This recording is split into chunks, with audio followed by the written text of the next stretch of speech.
Praise the lord. హల్లెలూయా. మన ప్రభువుని ప్రియరక్షకుడైన యేసుక్రీస్తు నామంలో మీ అందరికీ శుభములు, ఆశీర్వాదము కలుగునుగాక. మీరంతా బాగున్నారా? ప్రభు ప్రేమలో, ఆయన దయలో వర్ధిల్లుచున్నారా? అవును, మనం యేసయ్య ప్రేమలో వర్ధిల్లుచున్నాము. కాబట్టే ఈ వారం అంతా మనల్ని కాచిన దేవునికి నిండు స్తోత్రాలు. ఈరోజు తండ్రి వాగ్దానాన్ని పొందుకుందాం.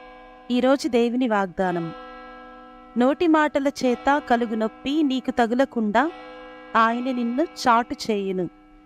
ఆమేన్. యోబు గారి గ్రంథము 5వ అధ్యాయము 21వ వచనము.